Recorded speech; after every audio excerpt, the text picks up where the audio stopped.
Welcome back to another day with less anxiety. It's me, Orest, your anxiety coach. It's good to have you. Now, today I would like to share with you a very interesting story. One of my favorite clients from actually when I was just beginning. At this point, I have been helping people for over 14 years. But this happened way back with a client that has actually come to see me before. First, I helped her be just get rid of a kind of a nervous tick that she used to have based on some negative experiences and lots of anxiety that she used to experience as a child. She learned to kind of hurt herself in some ways unconsciously, and that would not look good, and then not be able to leave those alone. So basically, I helped her with getting rid of that.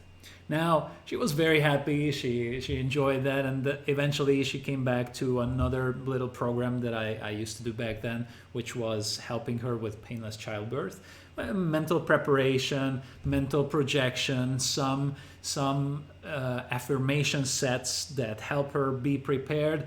And she had a blast with that. She had a fantastic time. She was very happy. And then the most interesting part of the story came when she came back to me. And she said, you know what?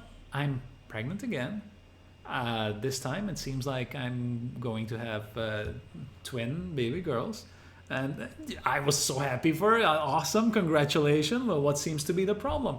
Well, I'm coming back because I feel like I am going to be experiencing pain again. In fact, I am already in a lot of pain.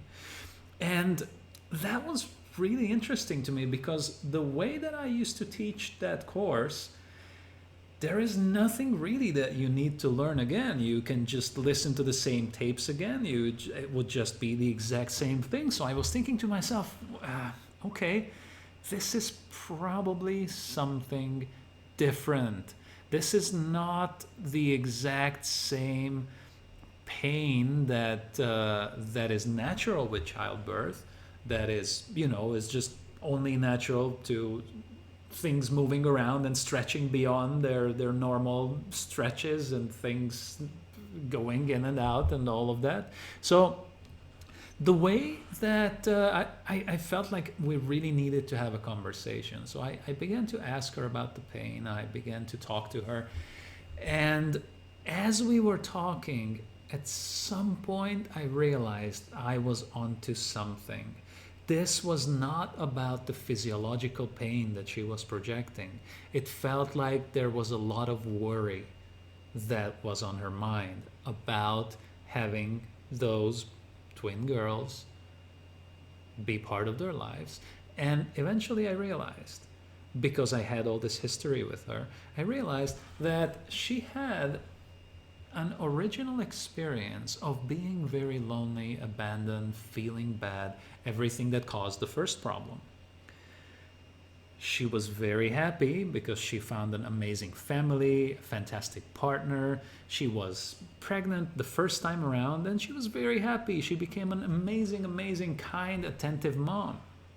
Now, the second time, I realized she began to feel terrified that because there were two baby girls coming, the first child is going to begin to feel abandoned and lonely, and that began to terrify her beyond words. Because then that kind of fed into her own experience that she never wanted to repeat, and she definitely did not want to repeat for her first child. Now, as soon as we found it, as soon as we understood, I was able to just really let her know that there was no way that she would ever let anything like that happen. She was already, in fact, a little bit overprotective. She was already a full-time mom and just constantly worrying about every tiny detail around the child. And I'm like, you are going to be absolutely fine. There is no way your son would ever have the experience that you had. You are a full-time mom. You are present. Your son does have a dad and a mom that is all the time there, and he is going to have the grandparents all the time. You are going to be just fine. You will be okay. Your child will never experience what you had to go through. And magically, all the pain was gone. All the pain was gone, and she never needed to even come back. And of course, I know she disappeared after the first child. I am not. Me also being a parent, I understand how that happens. I did not hear from her for a long time, but later I learned that everything just worked out wonderfully, and she was very happy. She was very much more calm, and even the overprotection, we managed to drop that to a much more manageable level. And I just really continue to remember her as a fantastic, fantastic client. And I hope that there is some lesson for you as well in letting go, noticing how the present can be much less threatening than how you might feel about it, or how your memories might tell you to look at the present. Look at the present as it is, as a gift for you, and I hope you do make the most of it. And of course, if this video you think can be helpful for others, do share it with them. Please comment. I'd love to hear your ideas, what you enjoyed, and what it made you think. And because you stay till the end, make sure you do a little bit of this, telling yourself, I'm doing good, and you are doing good. So continue to have a kind day, and see you tomorrow.